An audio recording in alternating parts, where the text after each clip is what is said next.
just give me a distraction for a couple of seconds.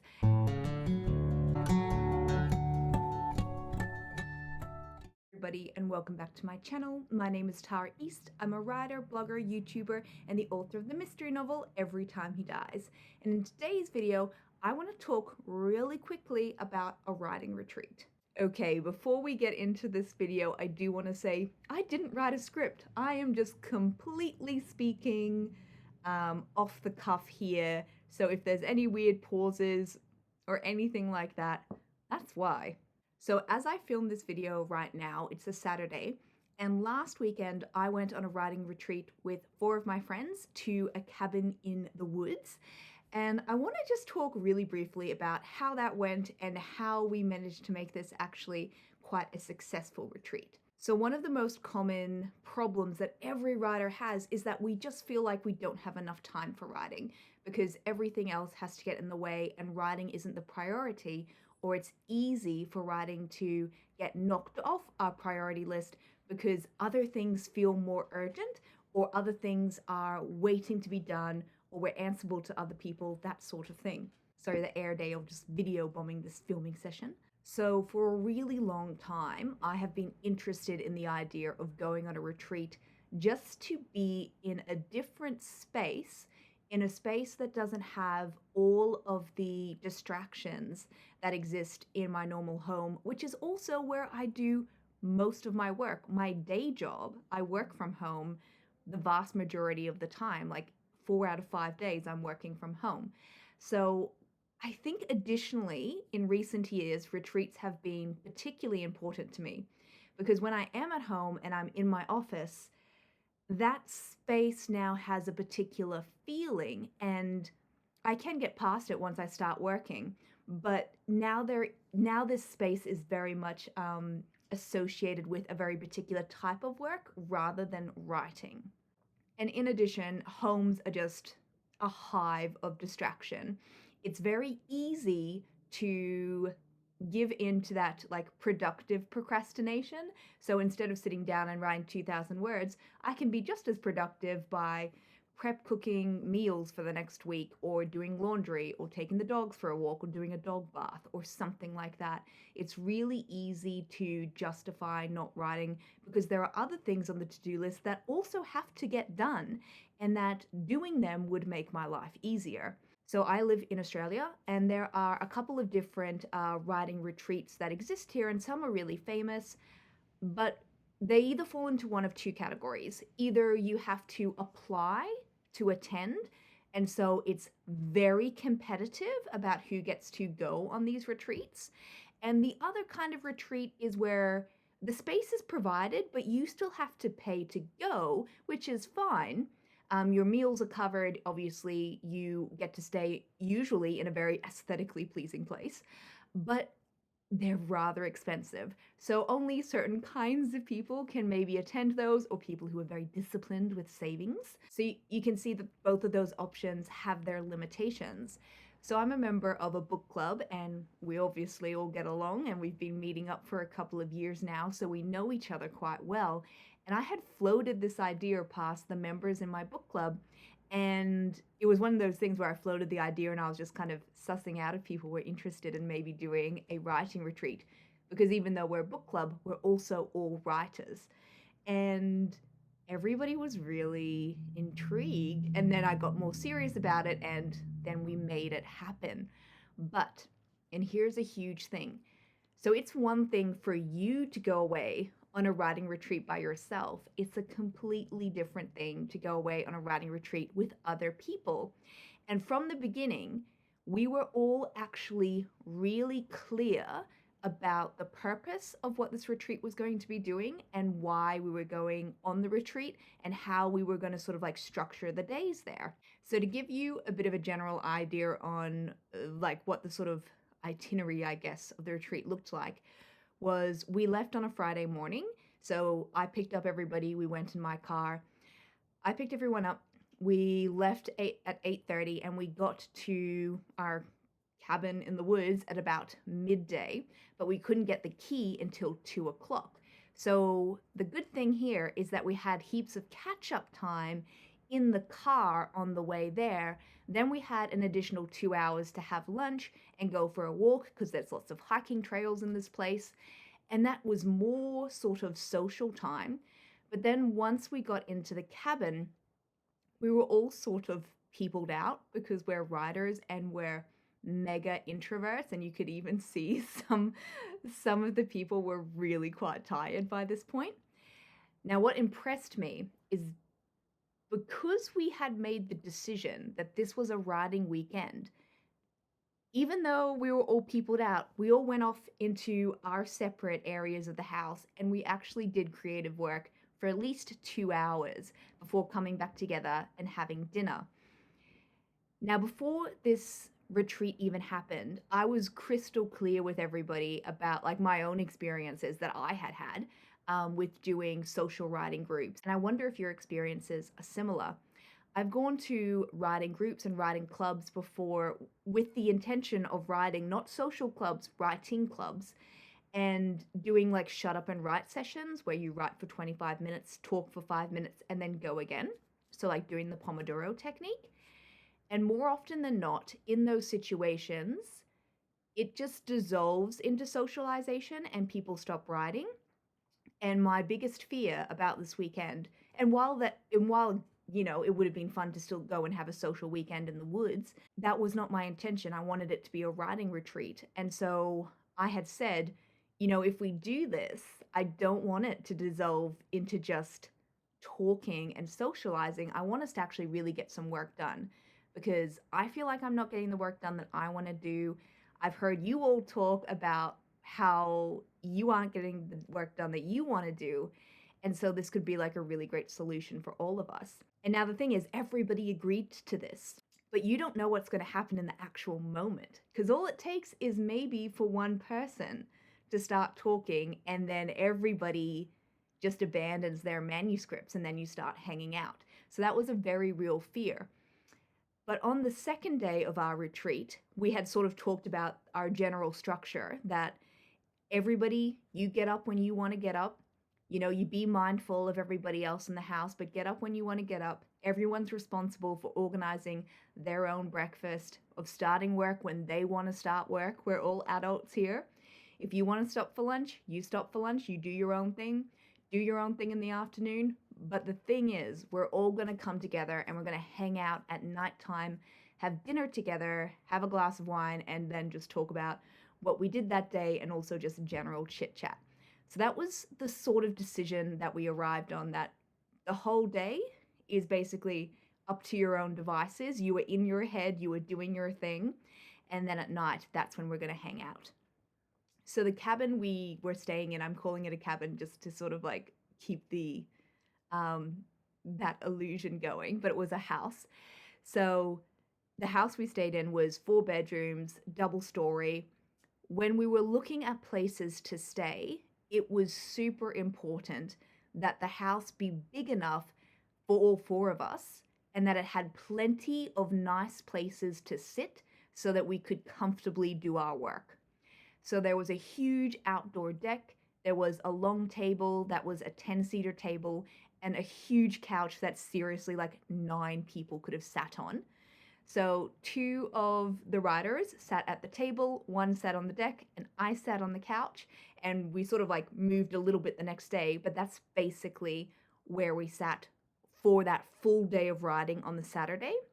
So on the Friday we arrived, we had sort of like a half day there because of travel and late getting the key. We couldn't get the key before 2 p.m.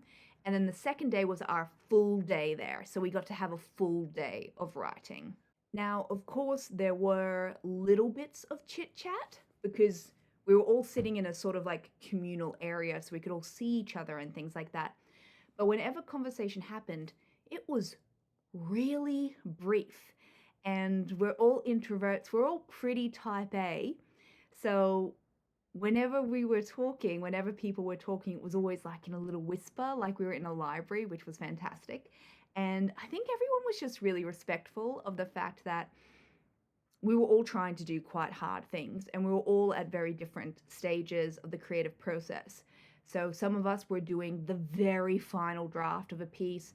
I was doing a first draft, someone else was moving between multiple little projects, and another person was very much in the sort of research stage of their book, going between research and translating documents and then jumping over and doing some writing. So they were kind of like also in a very different stage. And now something I want to share, because I think this is really interesting. I had set a word count goal for that Saturday, the first full day of writing, and I hit that goal at like, so the goal was 2,000 words. I started writing at like 7:30 or 8. I had a terrible sleep, but it didn't matter. We were there to write. So I started writing, I'm pretty sure it was at like 8, and I hit my 2,000 words at like 10 a.m. So if I had been home and that had happened, I probably would have been like, all right, I'm done for the day. Now I'm going to go play and hang out and do whatever I want. But we were there on writing retreat. So I didn't stop writing. I kept working because everybody else was working. And this was something that one of the other members also said, that they worked from, I think they started at 7 and then they worked through till 10 or 11. And then they were feeling really happy with what they had achieved. But because everybody else was working, they felt, I guess, a sense of accountability. And so then they stayed on their computer and stayed in their manuscript and kept working for another couple of hours, as did I. So what I sort of ended up doing on that Saturday is working from about 8 a.m., worked right through, like briefly kind of stopped for lunch, and then wrote through till 2 p.m. And by then I was pretty computed out and I really needed a break. So 3 of us did decide to go on a bushwalk together. So we went for, it ended up being a 2.5 hour bushwalk. the trail was a bit longer than we thought it was going to be. So no more riding happened at the end of that day, but we had all felt as though we had achieved an incredible amount in that morning by working from 8 till 2 p.m. And what was really interesting about that experience was a couple of times there was no internet as well, I should mention, or very, very bad internet. Like it was, you would log on and you would have to wait 20 minutes for the website to upload. So it was basically no internet really. And it was interesting because a couple of times I just found myself snagging on something. Like I wasn't quite sure how I was going to word the next sentence or what sort of little thing I wanted to come next. Nothing big. I know all the big stuff in the book, but you know, that kind of like small granular stuff that happens in a scene, I would just get a little stuck. And without thought, without any conscious effort, I would be opening Google Chrome and I don't even know what I was going to go look at. Maybe email, because I'm not a big social media person, but I would just give me a distraction for a couple of seconds, and I didn't have that. So I just had to sit in the discomfort of not knowing quite what I wanted the next sentence to be. And I also didn't have any of the distractions that I have here at my home. I couldn't go and put on a load of laundry or, I don't know, do procrastinating by organizing the pantry, or I couldn't even like take my dogs for a walk and like use that as an excuse. So it was really interesting in that way. It was very light because of that, because I think when I'm at home and I'm even doing creative work, like everybody, I have a huge running list in my head of all of my work-related tasks that are ever present, as well as all of the stuff that you have to do to just keep your house running smoothly. So all of that stuff, those two mental lists were just completely dissolved. They completely dissolved while I was on this retreat. And it was really nice to not have that mental load for like 3 days and to just be able to dive really deep into the book and not have to think about anything but the book. because there was nothing else to do. Like, I could go and read a book or go for a walk, and those were like literally the options. Write, read, go for a walk. So incredibly simple.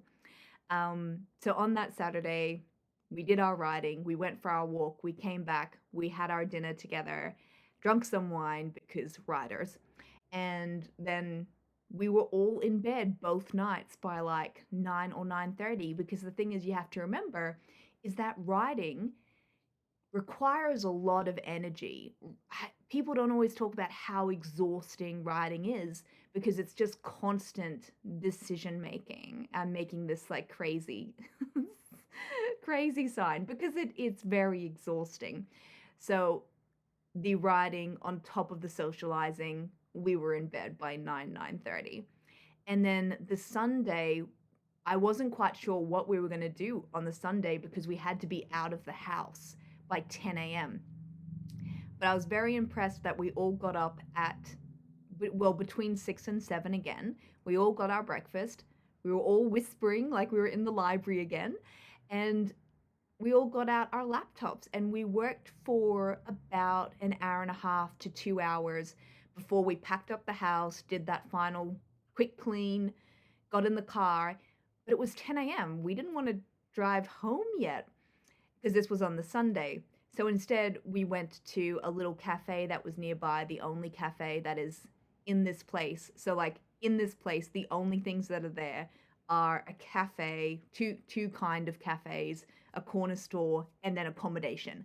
That is all that is in this place. So that's what I mean by there is nothing to do other than write, read, or walk. So we went to the cafe, we got a cup of coffee, and then we wrote for another hour and a half to 2 hours before getting in the car and driving back. So I think it was really good in that we were all quite tired by that point, but we had this opportunity to do the work and we took advantage of that. Now, sometimes there were people who were sort of like pushing the group. Okay, now let's do our writing. So we definitely needed that kind of person, but everybody agreed to it because that's why we had come. And now what was quite interesting, this is some tidbit that I would definitely share, is if you do this writing retreat with a group, and hopefully they're a group who are like my group and they respect the decision, they respect what a writing retreat is about. You're there to write, not to socialize. I personally would recommend organizing it in a way so that you have 2 full days of writing and then your travel days either side of that. So wherever you go, you're having 3 nights there, 4 days, 3 nights, but then 2 of those days are full writing days. And I think we were all quite surprised by how successful it was. I was a bit worried that the pressure of having that much time to write might be too much, and I might not be able to produce very much in that time, or I might not have the stamina to write for longer than 2 or 3 hours. Every now and then I can have a huge writing day and I can go for 8 hours, but then the next day I've got nothing left in my tank. So I was pleasantly surprised by how I could put in those hours, the sense of accountability of being around other writers in this space and seeing them write, having that time to talk about writing and the writing life and reading and books, and like just a whole weekend dedicated to literature was just so great. And then being like alleviated of all the other garbage that we have to do in life, which was just really nice. And if you're interested, because I was doing a first draft. So across the entire weekend, so 3 days, if you want to count it that way, across 3 days, I wrote 11,500 words. And the biggest day was on that Saturday where we had the full day to write. And in that sitting from 8 a.m. to 2 p.m., I wrote 7,000 words. So it was a really good weekend. The reason why I'm really sharing this is so it might inspire you to do something kind of similar. I will add the caveat here that I have tried to do writing weekends at home with mixed results. Sometimes it has felt like too much pressure to make use of all that time. And when you're doing the writing retreat at home, you're still at home, you're still surrounded by all of the things that come with that space. So they've been mixed in terms of effectiveness. When you do a writing retreat by yourself at home, you are completely dependent on your own discipline because you don't have anyone else to keep you accountable. Now, I'm a highly disciplined person, and I think this is the thing where I can do a writing retreat at home when I'm well rested and when I'm not overwhelmed by other things on my to-do list. But by going on a retreat and going out of the house with other people, it just like even eliminated those particular hurdles. So that was a huge bonus to it. And I do recommend that if you are interested in doing your own retreat, that you be very selective about who you go on retreat with. Pick your fellow writers carefully. I do recommend that you talk very clearly at the beginning about what you want that retreat to look like. And of course, you're going to hear what other people's opinions are and what kind of retreat they're interested in having, and setting those kind of like ground rules. That way, you're not having to make it up on the fly. You talk about it well before you go. So everyone's on the same page about how this is going to be organized, how and when you're going to be socializing and when you're going to be working, so that those boundaries are super clear. And also, it then means that you can reinforce those rules if someone starts to break them, which is not something that happened on our retreat, but it's something that you could do if that became a problem for you. So, the bonus here, obviously, of going and doing a retreat with other people is that it becomes infinitely more affordable, and you can usually stay in a much nicer place than if you were just sort of going solo. So if I had been going to this place by myself, it possibly would have cost maybe double what it ended up costing by going with 4 people, staying in a much bigger house with more sitting areas, more space, more everything, and it cost less. But that's how it worked out in my particular situation. And the final piece of advice that I would have is to pick accommodation, I should say.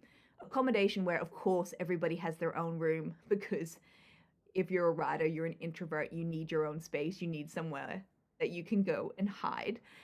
But you also need to make sure that whatever your accommodation is, that there's plenty of places for people to sit and work comfortably. There's plenty of chairs, plenty of tables.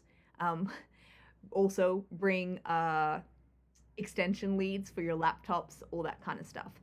All right, I think that's all I have this week. If you have any interesting comments or stories you want to share, like if you've ever been on a writing retreat by yourself, with other people, at home, outside of the home, I would really love to know how they went, what worked, what didn't. I'm really into this idea right now. So please leave them in the comments below, any sort of stories that you have or anything you'd like to say about this video. I'm happy to read it. Please leave the comments below and tell me all about it. Now, if you'd like even more writing advice, you can of course head to my website, taraeast.com, and dive into the archives. While you're there, please join my email newsletter. When you do, I'll send you a free gift, plus you'll receive a newsletter in your inbox every single Thursday morning, including a note by me, some links to that week's blog and video, a quote of the week, and some other resources that I only share via email. Alright, now go do some writing, maybe on a retreat, because the world actually does need more books.